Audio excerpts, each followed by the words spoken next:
साथियों, मैं कुंदन ब्रह्म पाठशाला में आप सभी का स्वागत करता हूं। तो आज से हम लोग शुरू करेंगे एडिटोरिया करेंट अफेयर्स और बीपीएससी एग्ज़ाम से पहले संपूर्ण एडिटोरिया करेंट अफेयर्स को कवर करेंगे और अच्छी तरह से पढ़ेंगे ताकि एग्ज़ाम में हर क्वेश्चन लगे, एकदम अच्छी तरह से याद करते हुए चलेंगे। ठीक, तो चलिए आज हम लोग शुरू कर रहे हैं अंतरिक्ष प्रौद्योगिकी चंद्रयान-3 और आदित्य एल1। चंद्रयान-3 और आदित्य एल1। देखिए चंद्रयान-3, तो चंद्रयान-3 भारत का एक चंद्र मिशन है। पता है कि चंद्रयान-3 भारत का एक चंद्र मिशन है और इसका उद्देश्य क्या है? तो चंद्रयान-3 का उद्देश्य चंद्रमा की संरचना को समझना, चंद्रमा की संरचना को समझना और उसके चंद्रमा की विज्ञान को अभ्यास में लाने के लिए चंद्रमा की सतह पर उपलब्ध रासायनिक और प्राकृतिक तत्वों जैसे मिट्टी, पानी आदि पर वैज्ञानिक प्रयोग करना। तो चंद्रयान-3 का उद्देश्य क्या था? चंद्रयान-3 का उद्देश्य रहा है चंद्रमा की सतह को समझना, चंद्रमा की संरचना को समझना और चंद्रमा की सतह पर उपलब्ध रासायनिक और प्राकृतिक तत्व मिट्टी, पानी आदि का वैज्ञानिक प्रयोग करना है। चलिए उसके बाद चंद्रयान-3 को कहाँ से लॉन्च किया गया? तो चंद्रयान-3 को सतीश धवन अंतरिक्ष केंद्र श्रीहरिकोटा से लॉन्च किया गया। सतीश धवन अंतरिक्ष केंद्र श्रीहरिकोटा जो भी अंतरिक्ष मिशन है हरिकोटा से लॉन्च किया जाता है। और चंद्रयान-3 को कब लॉन्च किया गया? तो 14 जुलाई 2023। 14 जुलाई 2023, 14 जुलाई यानी 7, तो 14/7/2023 को लॉन्च किया गया, 14 जुलाई 2023 को। और कौन से अंतरिक्ष यान के द्वारा? तो LV-M3M4, LV-M3M4, M3M4 लगा हुआ है, M3 तो M4, LV-M3M4 के द्वारा लॉन्च किया गया चंद्रयान-3 को। चलिए उसके बाद चंद्रयान-3 ने चंद्रमा के दक्षिणी ध्रुव के पास, हम लोग जानते हैं कि चंद्रयान-3 और भारत चंद्रमा के दक्षिणी ध्रुव पर उतरने वाला विश्व का पहला देश बना है। दक्षिणी ध्रुव पर उतरने वाला विश्व का पहला देश बना है भारत और चंद्रयान-3। तो यह जो है चंद्रयान-3 चंद्रमा के दक्षिणी ध्रुव के कौन से क्रेटर के पास उतरा है?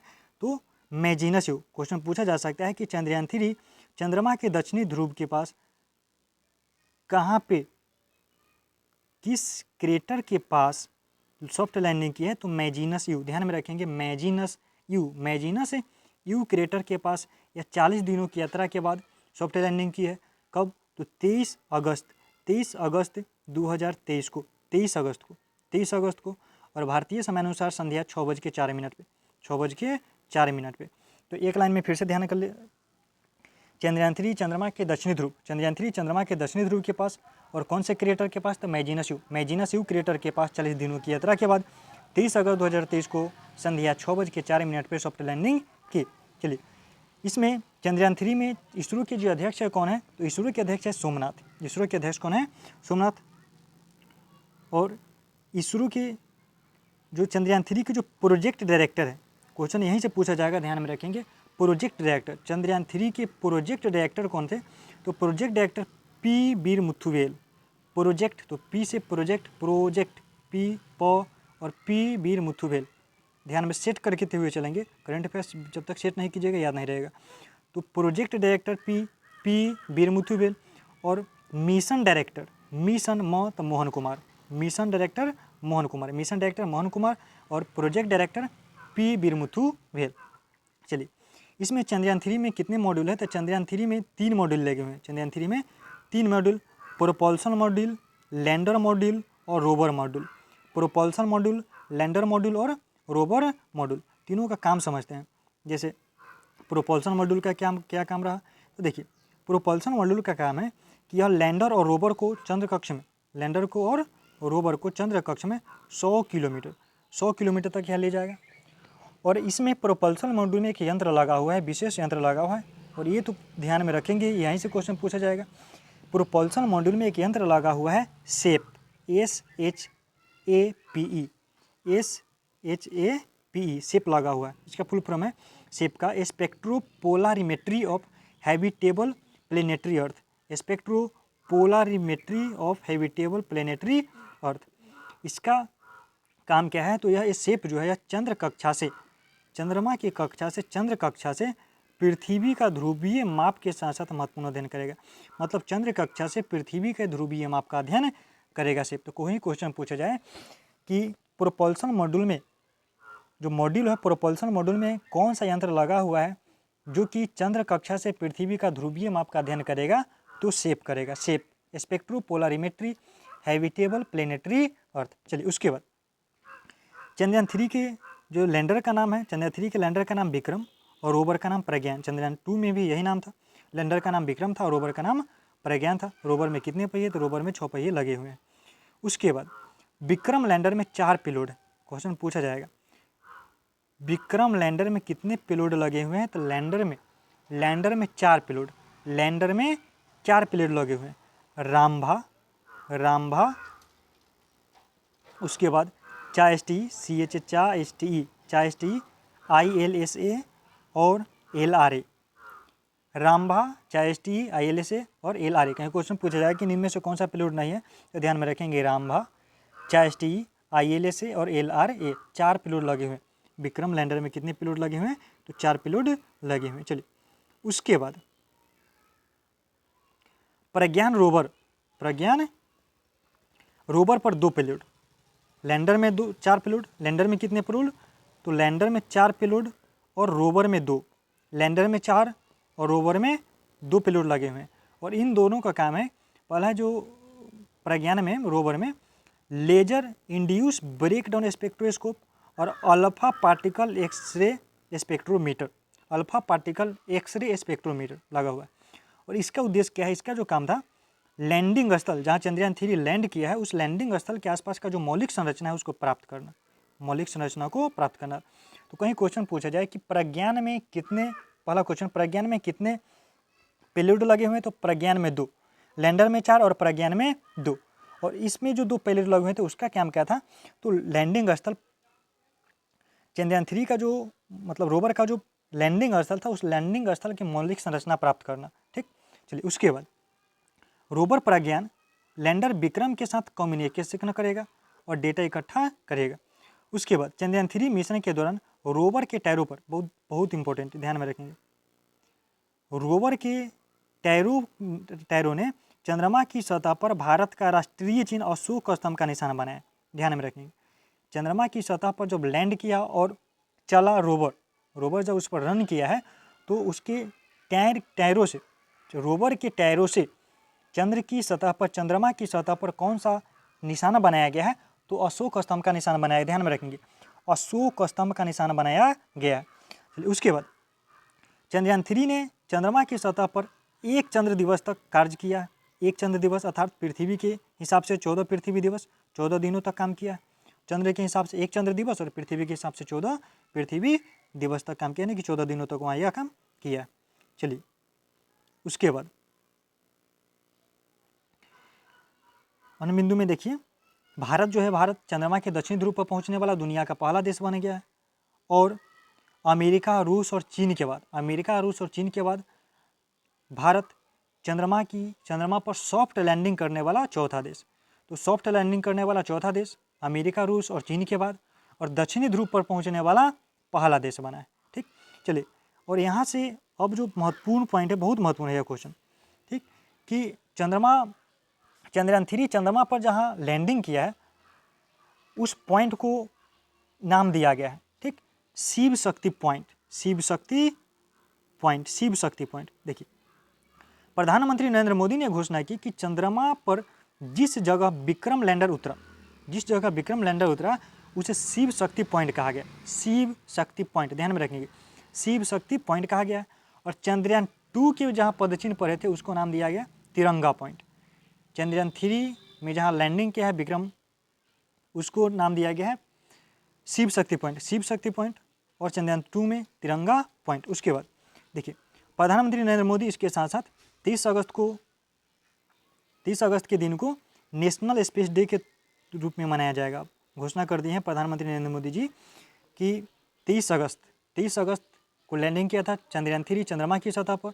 उसी दिन को अर्थात 23 अगस्त को अब नेशनल स्पेस डे के तौर पर मनाया जाएगा। नेशनल स्पेस डे कब? तो 23 अगस्त को। चलिए, इसके साथ साथ कुछ पूर्व चंद्र मिशन को जान लेते हैं, जैसे चंद्रयान 1 और चंद्रयान 2। तो चंद्रयान 1 कब लॉन्च किया गया था? 22 अक्टूबर 2008 को।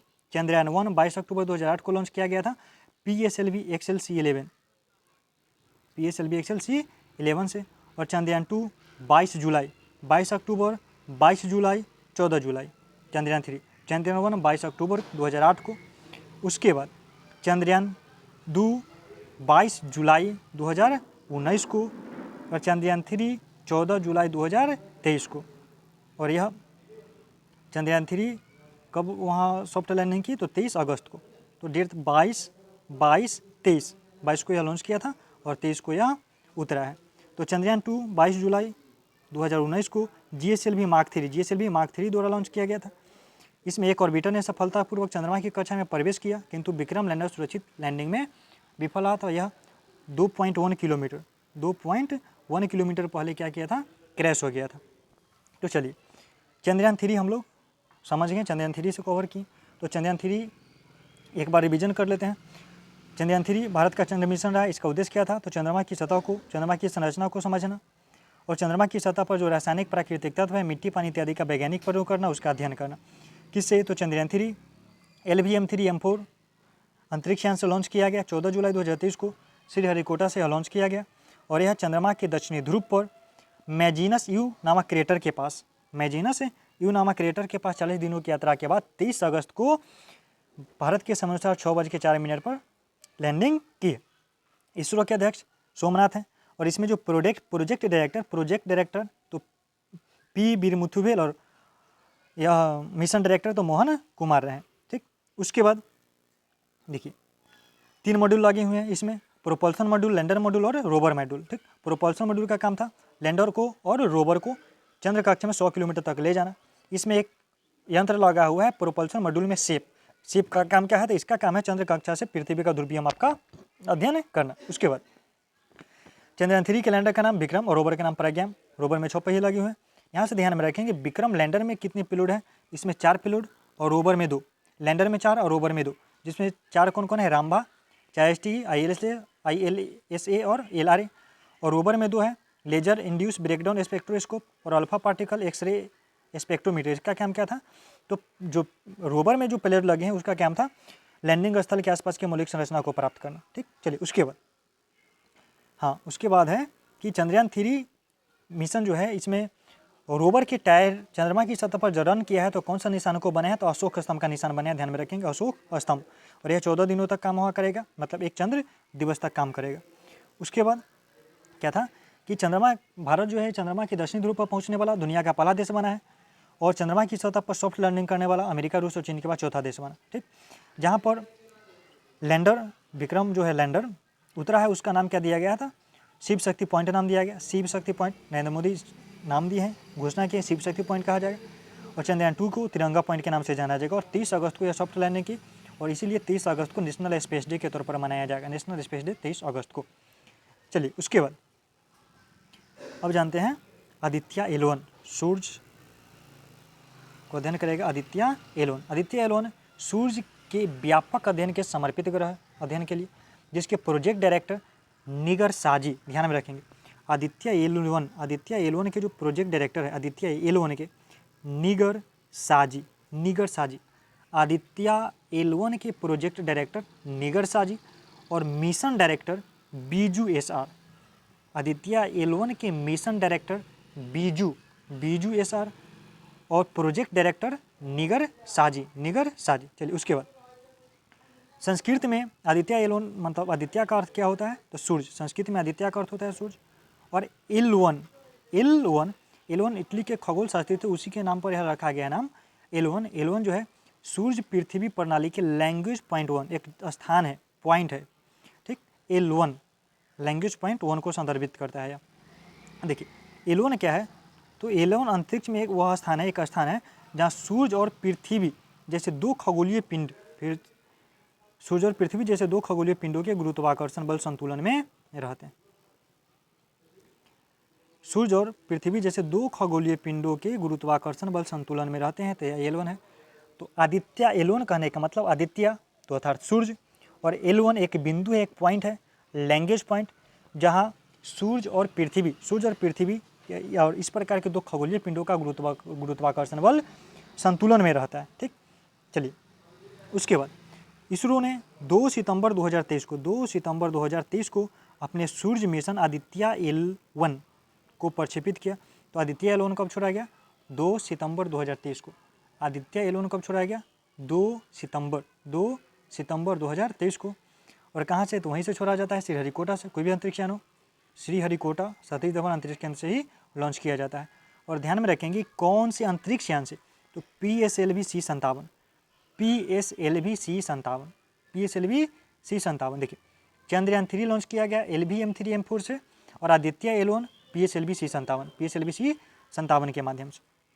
चलिए, उसके बाद आदित्य एल 1 को पृथ्वी से लगभग 15 लाख किलोमीटर की दूरी पर, पृथ्वी और सूर्य के बीच L1 लैंग्वेज बिंदु के आसपास एक प्रभा मंडल में स्थापित किया जाएगा। L1 क्या है? हम लोग समझे कि L1 एक बिंदु, एक पॉइंट है जहाँ सूर्य और चंद्रमा के बीच का जो गुरुत्वाकर्षण बल होता है संतुलित अवस्था में रहता है, संतुलन में रहता है। चलिए, जहाँ सौर वायुमंडल, सौर चुंबकीय तूफान और पृथ्वी के चारों ओर के पर्यावरण पर उनके प्रभाव का अध्ययन करेगा यह आदित्य L1। देखिए, L1 का क्या नाम, मतलब L1 क्या है? देखिए, ध्यातव्य हो कि सूर्य पृथ्वी सूर्य प्रणाली के ऑर्बिटर में 5 बिंदु L1, L2, L3, L4 और L1 में स्थित है। इनका जो नाम है इटली के खगोल शास्त्री जोसेफ लुई लैंगेज के नाम पर रखा गया। तो L1 इटली के खगोल शास्त्री के नाम पर रखा गया है, जोसेफ लुई लैंगेज के नाम पर रखा गया है। और 5 बिंदु है इनके ऑर्बिटर में, 5 बिंदु है L1, L2, L3 और L4 और L5। चलिए, आदित्य L1 में कितने पेलोड लगे हुए हैं? तो आदित्य L1 में 7 पेलोड, आदित्य L1 में 7 पेलोड लगे हुए हैं, 7 पेलोड। हम लोग चंद्रयान 3 में देखें कि लैंडर में 4 और रोवर में 2, लैंडर में 4, रोवर में 2, और आदित्य L1 में 7, आदित्य L1 में 7 पेलोड लगे हुए हैं जो सूर्य का विस्तृत अध्ययन करेगा। इसमें 4 पेलोड उपकरण सूर्य से प्रकाश का निरीक्षण करेगा, और जो 3 बचा उनमें से 3 प्लाज्मा और चुंबकीय क्षेत्र के स्थानीय मापदंडों को मापेगा, उसका अध्ययन करेगा। तो चलिए एक बार फिर से इसको जान लेते हैं, आदित्य L1 को। देखिए, रिवीजन कर लेते हैं तेजी में। आदित्य L1 सूर्य के अध्ययन के लिए समर्पित उपग्रह है। इसके जो प्रोजेक्ट डायरेक्टर है, आदित्य L1 के प्रोजेक्ट डायरेक्टर निगर साजी, आदित्य L1 के प्रोजेक्ट डायरेक्टर निगर साजी, और mission director Biju Acer. Sanskrit में आदित्य L1 का अर्थ क्या होता है? आदित्य का अर्थ होता है सूर्य, और L1 क्या है? तो L1 एक बिंदु है जहाँ सूर्य और पृथ्वी का गुरुत्वाकर्षण बल संतुलन में रहता है। और L1 जो नाम दिया गया है इटली के खगोल शास्त्री के नाम पर नाम दिया गया है, और यह 5 पॉइंट है, L1, L2, L3, L4 और L5। चलिए, उसके बाद कब छोड़ा गया आदित्य L1? तो 2 सितंबर 2023 को प्रक्षेपित किया गया आदित्य L1 को सतीश धवन अंतरिक्ष यान श्रीहरिकोटा से। और कौन से अंतरिक्ष यान से? तो PSLV C57 के माध्यम से छोड़ा गया। यह आदित्य L1 पृथ्वी से लगभग 15 लाख किलोमीटर की दूरी पर पृथ्वी और सूर्य के बीच L1 जो बिंदु है, L1 लैंग्वेज 1, उसके आसपास एक प्रभामंडल की कक्षा में स्थापित किया जाएगा। और यह क्या करेगा आदित्य L1? तो सौर वायुमंडल का, सौर चुंबकीय तूफान का और पृथ्वी के चारों ओर के पर्यावरण का, और उस पर पृथ्वी के चारों माने सौर वायुमंडल, सौर चुंबकीय तूफान और पृथ्वी के चारों ओर के पर्यावरण पर उनके प्रभाव का अध्ययन करेगा आदित्य L1। ठीक, चलिए, L1 किसके नाम पर है? तो इटली के खगोल शास्त्री जोसेफ लुई लैंगेज के नाम पर रखा गया है। आदित्य L1 में कितने पेलोड लगे हुए हैं? आदित्य L1 में 7 पेलोड। आदित्य L1 में कितने पेलोड हैं? तो 7 पेलोड लगे हुए हैं जो सूर्य का अध्ययन करेगा। 4 पेलोड सूर्य के प्रकाश का निरीक्षण करेगा, और 3 है उनमें से प्लाज्मा का और चुंबकीय क्षेत्र के स्थानीय मापदंडों का निरीक्षण करेगा। तो अभी हम लोग कवर किए हैं कौन कौन से? चंद्रयान 3 को और आदित्य L1 को। ठीक, हम लोग संपूर्ण एडिटोरिया को BPSC की एग्ज़ाम से पहले, मतलब 30 सितंबर से पहले हम लोग क्लियर कर लेंगे पूरा। ठीक, तो चलिए, धन्यवाद, फिर मिलेंगे अगले क्लास में।